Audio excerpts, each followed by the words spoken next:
et bienvenue sur notre chaîne consacrée à la littérature jeunesse. Je suis Charlotte, je suis Magali et aujourd'hui on vous a préparé une sélection Saint-Valentin.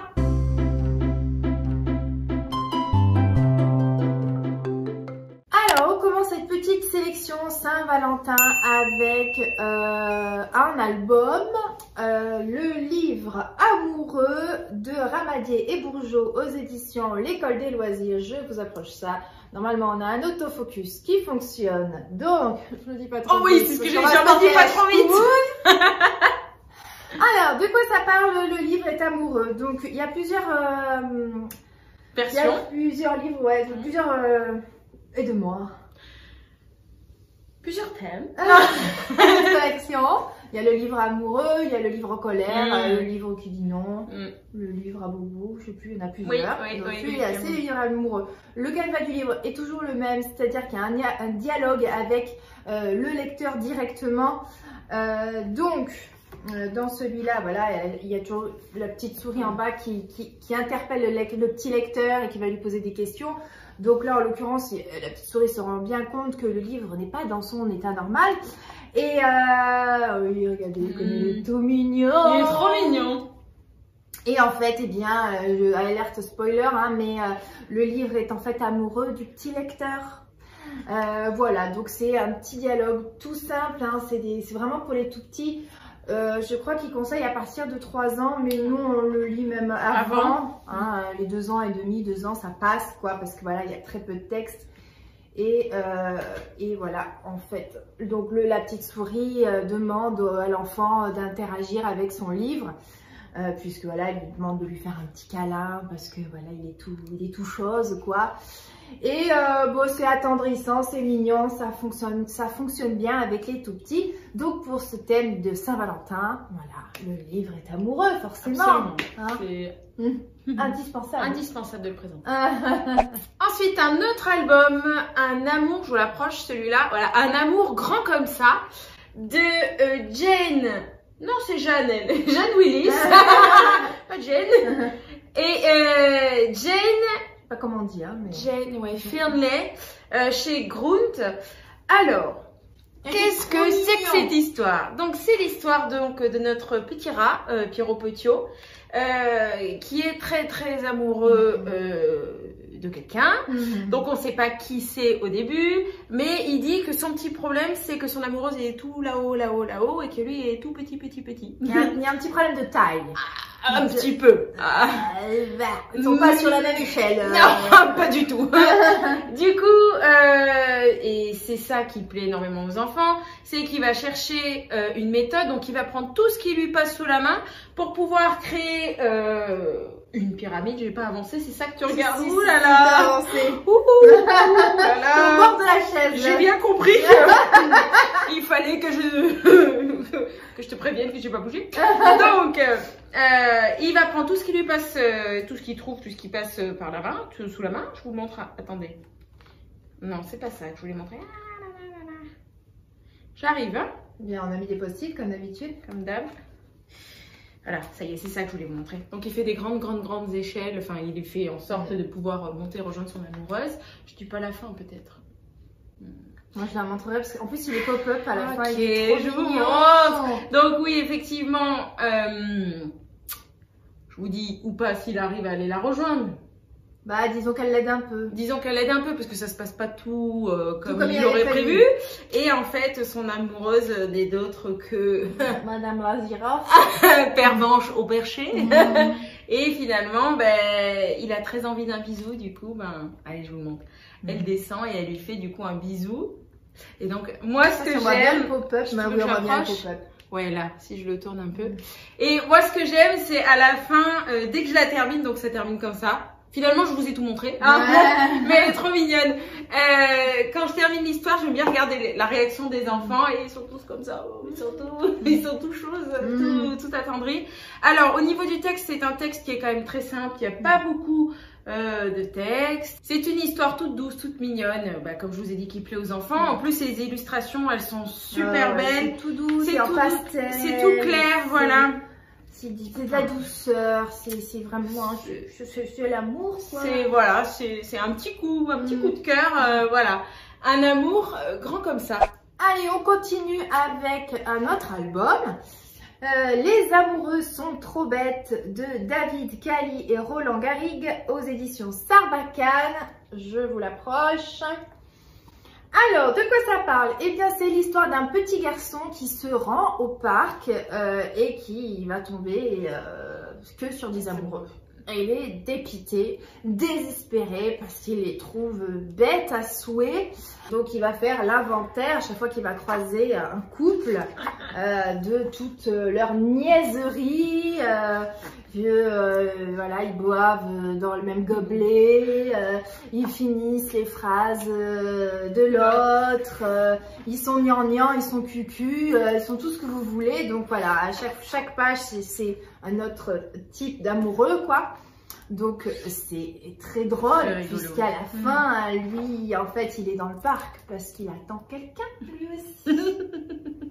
Et que peut-être il est un petit peu bête aussi. Voilà, donc c'est très simple, hein, mais voilà, quand on veut parler avec les enfants, les amoureux, qui ont un âge quand même où c'est les bisous d'air, t'es bon amoureux, où ils se moquent un peu, donc voilà, c'est très drôle. Les enfants sont assez d'accord en plus, ils rejoignent son avis. Hein. Donc voilà, ça fonctionne bien. Généralement, nous, c'est vrai qu'on le lit pour la Saint-Valentin, parce que pour le coup, hein, c'est voilà, pendant les vacances de février, quand on reçoit les centres et tout ça, ça fonctionne bien, c'est rigolo. Voilà, donc les amoureux sont trop bêtes. On continue. Avec la foule en délire. Un autre, mais celui-là, on ne pouvait pas ne pas vous le présenter. C'est ça, tout à fait. Donc c'est Dis ours, tu m'aimes. Donc oui, encore, on vous le présente. Ours, hein. Il est là derrière. Oui. Bon, vous avez compris, on l'aime bien, quoi. Ouais. Donc Dis ours, toujours la même trame. Ouais. Un duo de choc. Toujours aussi rigolo. Le canard bavard. C'est ça, et l'ours envahissant. Très envahissant. Donc toujours même histoire, c'est l'ours qui est tranquille chez lui, veut se reposer dans son canapé. Pépère est là, qui arrive encore. Le canard, donc lui il compte bien faire sortir Ours et l'amener en balade. Donc Ours n'a pas du tout envie. Il est toujours autant débordé d'énergie, le canard. C'est donc avec humour que nous allons suivre toute la journée de Canard et Ours, avec des rebondissements, avec un canard qui a toujours besoin d'être rassuré. Non. Sans blague. Je vous montre quand même, parce que j'avais dit que je vous montrerai le canard en mode panique, parce que c'est toujours... Voilà, quand il est en mode panique, il est dans tous les sens. Ouais. Il va dans tous les sens. Donc c'est encore une histoire qui va faire encore mourir de rire les enfants. Enfin nous, quand on la raconte, c'est toujours autant rigolo. Avec des illustrations toujours aussi colorées. Je trouve que c'est ça aussi qui fait que... Bien. Voilà, c'est hyper visuel. Je suis trop contente de pouvoir vous montrer parce que j'ai l'impression que le focus se fait. Enfin, franchement, on a une évolution de dingue. Attends, ne dis pas trop vite, on va voir quand je vais la monter. C'est la même chose. Donc, je dirais pas que c'est le livre de trop parce que c'est pas ça du tout. Quand c'est une série, des fois on dit toujours c'est le livre de trop. Pour l'instant, c'est pas la série. Pas du tout. Nous, on kiffe toujours autant. Voilà, c'est un régal. Je pense que. Je vous ai beaucoup vanté. C'est ça, c'est un régal. Il nous plaît. On finit par être plus du tout objectif, je crois, avec cette collection. Excusez-moi, je vous présente peut-être l'auteur, le titre. Ah ouais, tout à fait. Donc, c'est de Jory John et de Benji Davies chez Little Urban. Dis ours, tu m'aimes. Alors, on continue avec un grand classique aussi, Le monstre du placard est amoureux, pardon. De Antoine Doll et de Bruno Salomon aux éditions, je sais plus, ça y est, j'ai encore c'est Actes Sud, non? Yes, Actes Sud. Oh là, c'est marqué dessus, c'est comme pour ça.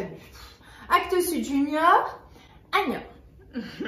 Moi j'adore Le monstre du placard aussi, c'est pareil, regardez-moi ça, comme il est pas trop mignon.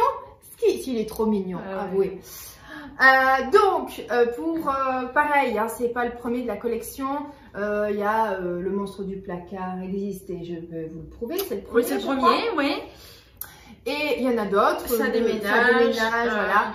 Donc, l'histoire, le pitch, c'est toujours un petit garçon qui raconte tout ce que fait son monstre du placard. Et en gros, il dit que c'est pas lui, c'est la faute du monstre du placard. Donc, dans celui-là, c'est le petit garçon qui raconte que son monstre du placard est amoureux. Pareil, un peu comme les amoureux sont trop bêtes, il fait l'inventaire de tous les états par lesquels passe son monstre. Puis il devient un peu bizarre. Ouais, c'est trop, il est... Donc, il n'écoute plus rien en classe parce qu'il a la tête dans les nuages. J'adore. Oh, il est trop beau. Il est trop mignon. Alors oui, je voulais vous lire un petit passage. D'ailleurs, attendez, si je le retrouve, c'est celui-là. Mon petit monstre n'a même plus le temps de penser à toutes les bêtises qu'il a à faire. Dans sa tête, il n'y a plus du chamallow. Tout est doux et moelleux. C'est confortable les sentiments. On pourrait presque faire la sieste dedans. En plus, le texte, il est juste à tomber. C'est très poétique, c'est tout doux. Enfin, comme des chamallows. Ça vous dit rien les chamallows? Donc voilà, qu'est-ce que je pourrais vous montrer encore? Oh, celui-là, il est trop mignon. Mais elles sont, les illustrations, les illustrations elles magnifiques. Ce crayonné là, un peu comme un gribouillage d'enfant, entre parenthèses, parce que sacré gribouillage quand même. Mais ce crayonné très fort comme ça, là, moi j'adore, c'est hyper expressif. Oh, je l'ai abîmé là. Voilà, donc à la fin, eh bien, en fait, toujours, on a une petite phrase du monstre qui donne sa propre version des faits. Et est-ce que c'est vraiment lui ou est-ce que c'est le petit garçon? Il y a tout un questionnement derrière. Enfin bon, voilà, je vous en dis pas plus, juste je vous conseille. C'est tout doux, c'est tout mignon. Enfin, voilà. Mais celui-là, il est vraiment, je crois que c'est mon préféré celui-là. Ah oui, c'est celui-là ton préféré? Celui-là, je l'aime beaucoup. C'est vrai qu'il est très beau. Et puis en plus, il est vraiment, oh, je l'adore. Bref, vous l'avez compris, j'adore, je vous le conseille pour la Saint-Valentin. Le monstre du placard est amoureux. Je termine avec un album qui s'appelle donc La Déclaration de Philippe Gelbert chez Seuil, je vous l'approche. Donc on voit nos deux petits lapins couronnés. Alors, de quoi ça parle? C'est l'histoire d'un petit lapin qui s'est enfin décidé à aller déclarer sa flamme à son amoureuse. Donc, on le voit, il est décidé. Je vous l'approche comme ça, il est décidé. Il va traverser tout le pays. Il va au passage lui ramasser des petites fleurs, tant qu'à faire. Voilà. Il continue son chemin, il continue. Donc, on voit qu'il est en souffrance. Ah ouais, il arrive, il a plus de face. Hein. Il a plus de gueule, le lapin. Il arrive, il est un petit peu, je vais dire quand même en PLS. Hein. Voilà, il est un petit peu fatigué de sa route, le monsieur. Et puis, en fait, quand on arrive vers la fin, on comprend que... Oui, c'est vrai qu'on aurait pu le mettre dans la fin inattendue. Ouais. On comprend que... Comment je peux leur dire ça? Lisez-le. Voilà, vous le saurez. Non.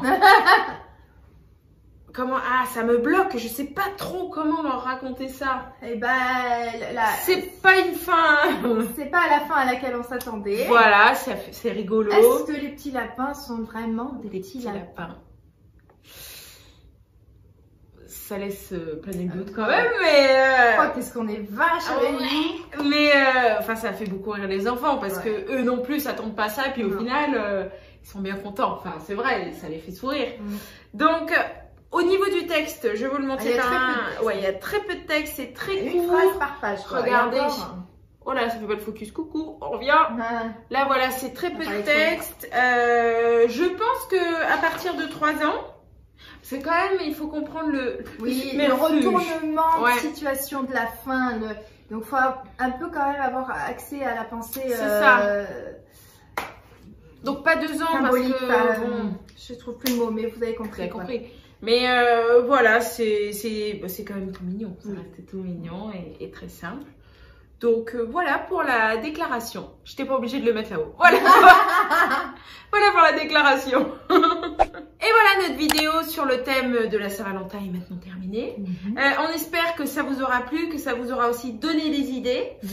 En attendant, n'hésitez pas à liker la vidéo, à commenter, à partager, à commenter aussi si vous avez d'autres titres. Nous, on est preneuses, absolument preneuses. Et puis surtout, n'hésitez pas à vous abonner. Allez, vas-y, roule ma poule. C'est parti. Bonjour à tous et bienvenue. Je regarde pas au bon endroit. On y va. T'es prête? Ouais. de texte. Bouge pas.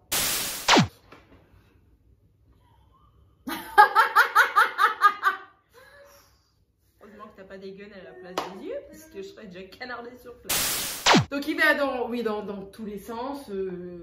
Voilà, c'est nul, on fera autrement. Ça va pas là. Coucou les Téléurbains, ça fait 72 livres qu'on présente. Hein? Un petit like, non, on s'en fout. Ok. Parce que je trouve qu'on n'est pas drôle. Bah, ça y est, voilà. Il y avait qu'à demander. C'est bien. T'as d'autres choses à dire ou ça va? Non, parce que cette vidéo, on la retourne. On l'avait déjà tournée, mais les fichiers ont disparu. Mais un petit problème. Voilà. C'est d'ailleurs pour ça que nous filmons avec autre chose. Voilà. D'où l'autofocus, hein. Voilà. Toi, tu fais toute fine, toute menue. Moi, je suis là. Non. Mais moi, je suis un petit buste. J'ai un gros cul, mais j'ai un petit buste. Si j'ai des petites épaules. Ah, et moi, on dirait l'armoire à glace. Moi, je mets du 36 et du 72, tu vois. Ouais. Toi, t'es plus large du haut que du bas, et moi, je suis plus large du bas que du haut. Bien sûr. On est complémentaires. Oui, mais bon, on est quand même deux personnes, c'est... Le problème est là quand même. Hein. Quand t'es pas là, le problème est là. Quand je suis pas là, le problème est là, on est comme ça. Comme ça. That's life.